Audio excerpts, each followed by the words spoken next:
Hi friends, today we're going to be reading Leonardo and the Flying Boy by Laurence Anholt. And this is my little Funko Pop Leonardo da Vinci toy. He's so cute, isn't he? We'll put him over here for now. Let's get started.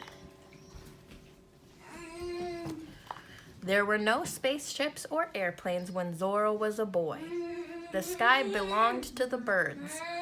But one man dreamed of something incredible. One day, Zorro, he told his pupil, people will sail through the clouds and look down at the world below. Anything is possible. The man with the amazing dream and a beard like a wizard was Leonardo da Vinci.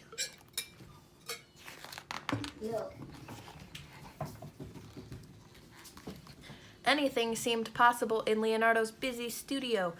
He was a painter, a sculptor, a musician, and a scientist. Sometimes he showed Zorro his beautiful notebooks where 1,000 ideas spilled from every page. We must try to understand everything, said the great genius. How does life begin? How does a plant grow? How do the planets move? How could a person fly like a bird? But when Zorro tried to read the books, he found them written back to front. Look, do you see how this is written from back to front? It says, so the secret words could only be read in a mirror.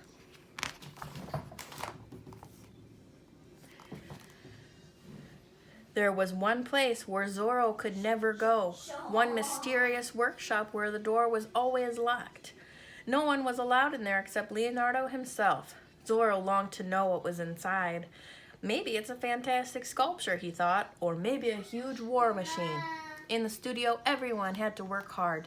Zorro mixed colors, cleaned brushes, and practiced his drawing. When I'm a grown-up, I'll have my own studio, he said, and a secret workshop, too. Of course you will, Zorro, smiled Leonardo.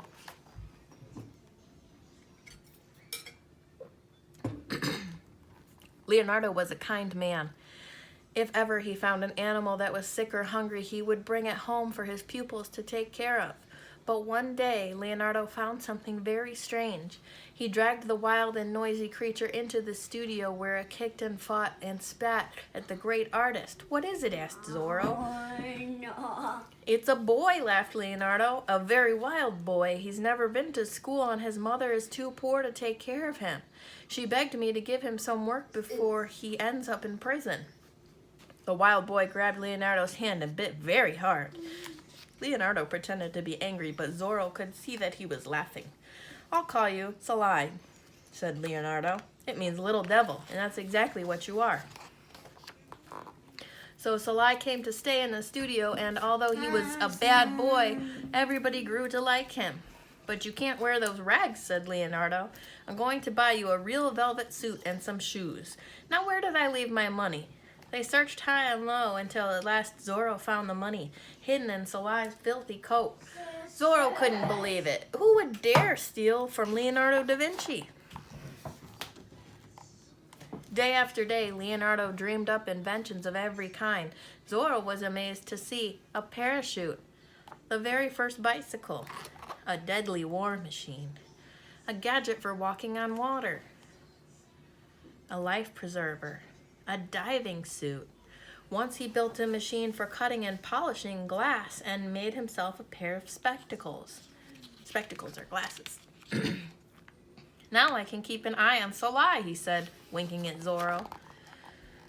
Early one morning, Leonardo took Zorro into town to look for interesting faces to draw.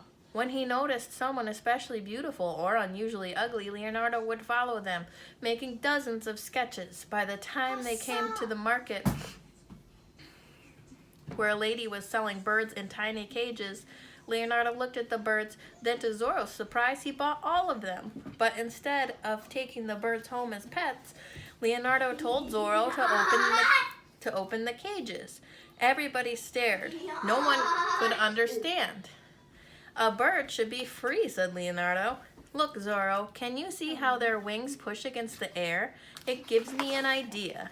As soon as he got home, he locked himself in the secret workshop again. Zorro could hear hammering and sawing from inside. Hour after hour, Zorro waited, but Leonardo couldn't stop for food or drink. What on earth was he building? It must be something incredible. I need you to wait a minute.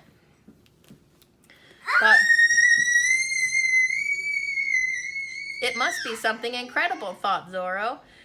Something no one has ever dreamed of.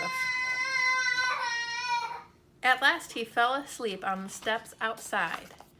Leonardo began a wonderful painting of a woman called Mona Lisa. She had to sit for weeks without moving, so Leonardo paid acrobats and musicians to keep her from getting bored.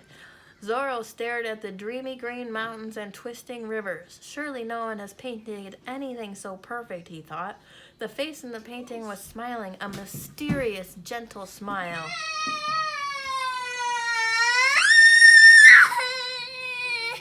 It's as if she knows some secret, thought Zorro, as if she has seen inside that locked room. Suddenly, Salai crept up behind him.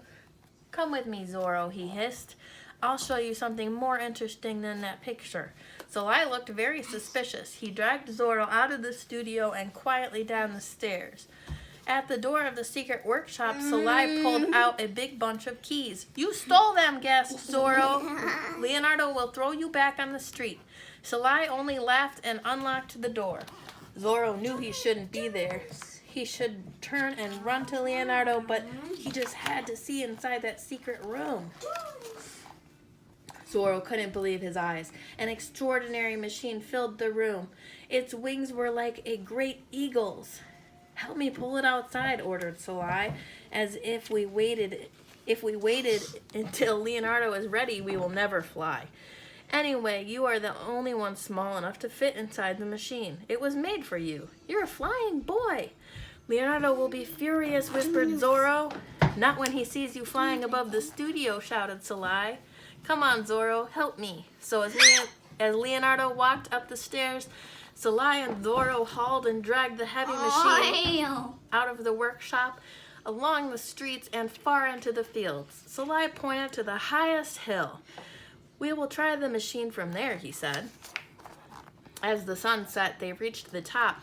Now, pointed Salai, just lie in there. When you pedal, the wings will flap. Zorro was shaking. He felt ill. Maybe the machine isn't finished, he cried. We should be patient, but Salai was already strapping Zorro into the machine and dragging him toward the edge of the hill. Zorro was terrified. He began to shout. Suddenly, there was a gust of wind. Salai pushed the flying machine, left the ground. Salai pushed, and the flying machine left the ground. Zorro looked down at the world below. He was sobbing with fear, but for a few seconds, he flew like a bird.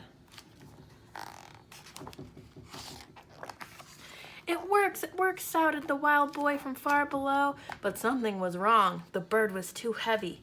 Zorro pedaled and pulled, but the machine began to fall. At that moment, Leonardo came running across the fields. Zorro tugged on the ropes and screamed as the machine fell like a stone and crashed into a tree. Leonardo himself pulled Zorro's limp body from the wrecked machine and carefully carried him home. Salai followed slowly, his head hanging in shame.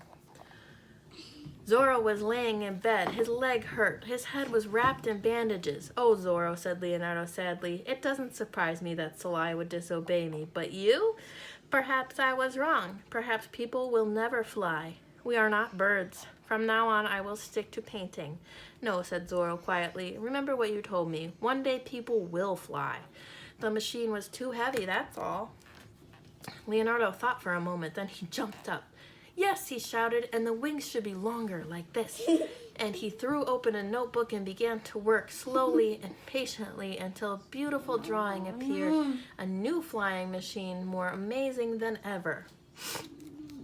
And while he worked, Leonardo began to smile, a mysterious, gentle smile, as if he could see far into the future where the boys and girls, just like Zorro, could sail through the clouds. And anything is possible. That is the end of Leonardo and the Flying Boy, about Leonardo da Vinci.